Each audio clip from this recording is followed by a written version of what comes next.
Ce qui devait se faire comme une quête existentielle, comme ça, sur une année, finalement, a duré 15 ans sur les routes du monde. Alors j'avais commencé la méditation Vipassana au Népal, poursuivie avec le Reiki au nord de la Thaïlande. Puis du nord de la Thaïlande, je me suis déplacée en Amérique centrale, en allant suivre le chemin des Mayas, du Guatemala au Mexique, où là, j'ai eu la chance de rencontrer un être d'exception, un chaman qui m'a initiée à l'énergie, au chamanisme. Et puis un jour, après avoir abordé le yoga, le kung-fu maya tibétain, l'herboristerie maya, je suis de retour en Suisse et je tombe sur une pratique tibétaine qui réunit absolument toute l'essence de ces connaissances que j'avais été chercher aux quatre coins du monde.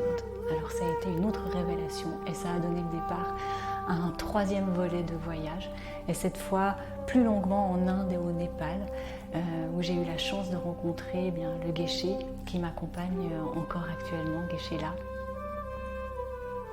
À 5 ans, j'ai fait un rêve.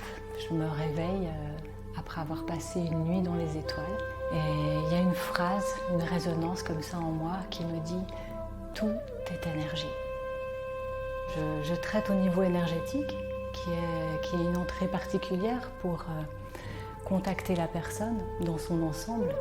Depuis la couche énergétique, ça nous permet d'avoir une descente vers le physique, vers les organes, vers les plexus nerveux, vers les glandes endocrines.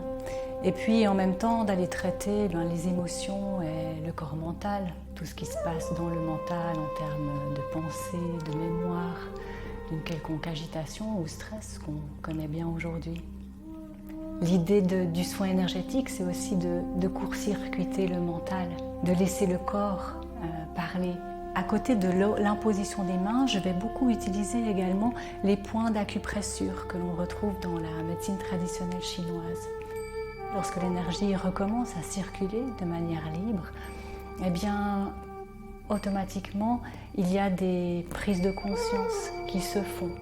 Et la personne, à l'issue du soin, se trouve riche de nouvelles compréhensions. Les soins se déclinent aussi sous la forme de formation, donc de formation de Reiki en particulier, de Reiki Usui, qui sont des formations qui durent à chaque fois un week-end sur 4 degrés.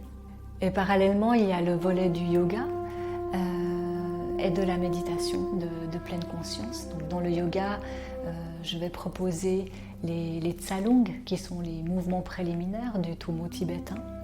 Et dans la méditation, on va développer en fait sa force d'attention à travers la méditation de pleine conscience tibétaine qui se nomme Shiné ou Shamatha. Selon le Bouddha, il n'y a pas de chemin vers le bonheur. Le bonheur est le chemin.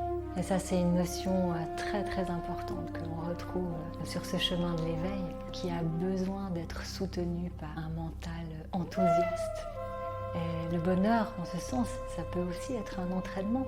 Alors même s'il est notre essence même, on a peut-être besoin de s'y entraîner un petit peu.